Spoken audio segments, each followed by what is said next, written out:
Hello, I'm David Dipple from the Art Institute, and I'd like to welcome you to College Algebra.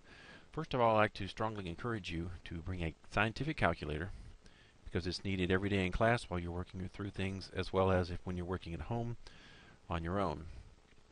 Now, this PowerPoint and the accompanying handout was developed as a quick review of the material in 1314. I'd like to encourage you to work through this material because on the first day, you're going to be doing a placement test which puts you into different modules, and the more modules you can place out of, the less you actually have to work through in the course.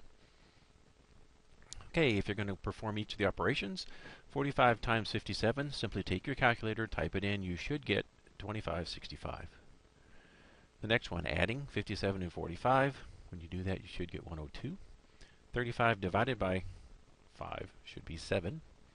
Now putting things in different forms, 5 cubed. In exponent form, you're going to have a 5, and then the third power, because it's cubed. If you're going to factor it, that means you're going to have 3 5s, which is 5 times 5 times 5. And when you simplify that, if you take your calculator, 5 times 5 times 5 should be 125. Now, simplifying, 6 times the square root of 64 minus 4 times 3. Take the square root of 64, which is 8. So you have 6 times 8 minus, then 4 times 3 is 12. 6 times 8 is 48, minus 12 should be 36. Okay, finding products. Now estimating, basically you just round down. So your 2 sevenths you round off, so you have 3 times 14, and 3 times 14 makes 42. The exact answer, 3 and 2 sevenths times 14. You have to change this into an improper fraction. 3 times 7 is 21, plus 2 on the top makes 23. So it's 21 plus 2 is 23 times 14 over 1. And 23 times 14, and then divide by 7, take your calculator, type that in, and you should get 46. Now, changing things into different forms, you have a mixed fraction. To turn it into improper, you take the front times the bottom, add the top, which is 32 plus 3 is 35. Then to take your decimal, if you'll just type in 35 divided by 8, or take 3 and divide it by 8, and that's going to be your decimal. So it should be 4.375. Okay, simplifying the next one, 6 times 4. Multiply this part first. Take your calculator if you can't do that in your head. And then 12 divided by 3 makes 4, plus 6. Just type this straight in your calculator. 24 plus 4 plus 6 should make 34. Okay, the next problem, simplifying fractions. We have 3/5 and we have 5/8. Okay, you need a common denominator, which is 5 times 8, which is 40. So multiply this first one by 8. 8 times 3 is 24. 8 times 5 is 40. The second one needs a 5. 5 times 5 is 25.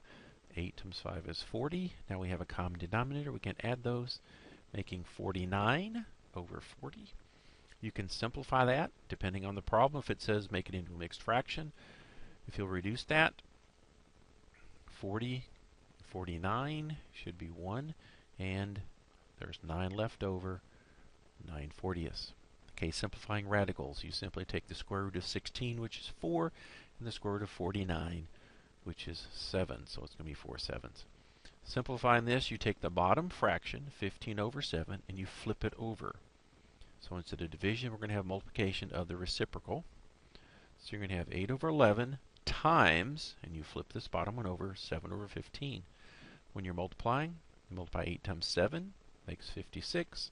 11 times 15 is 165.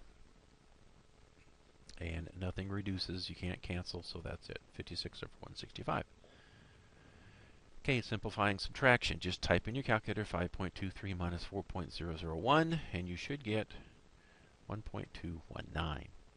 Simplifying division. Type in 6.21 divided by 0.02, and you should get 310.5. Writing as a fraction, we have 3 places. This is tenths, hundredths, thousandths, so that's 12 over 1,000. And you can reduce that to, I didn't reduce it, sorry. That should reduce to 3 over 250. Okay, putting in ascending order. Whenever you have mixed up decimals and fractions, I would look and see I have 3 decimal places here, so I'd convert each of these. 3/7, convert that to 3 decimals. 5/9, convert that to 3 decimals.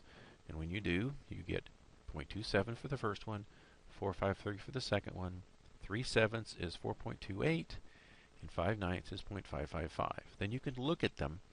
This is the smallest, 0.27. Then 428 is the next one, which is 3/7.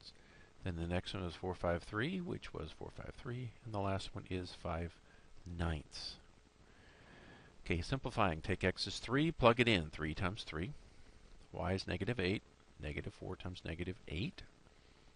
And I encourage you to write these on a sheet of paper. Don't try to do them in your head.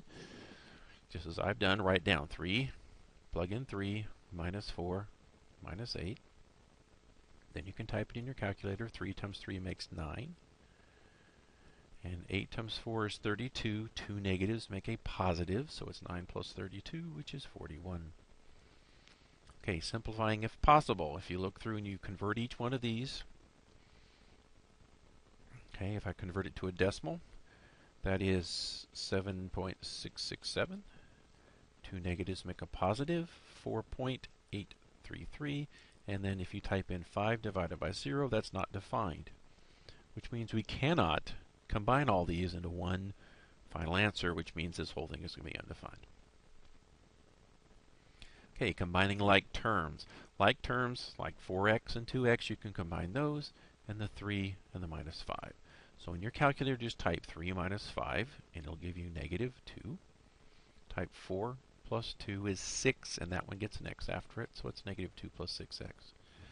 Okay, when we're solving equations like 2x over 7, 12 over 21, I would cross multiply. 7 times 12 is 84, and 2x times 21 is 42x. I just cross multiply, because going down, 42x has to equal 7 times 12 is 84.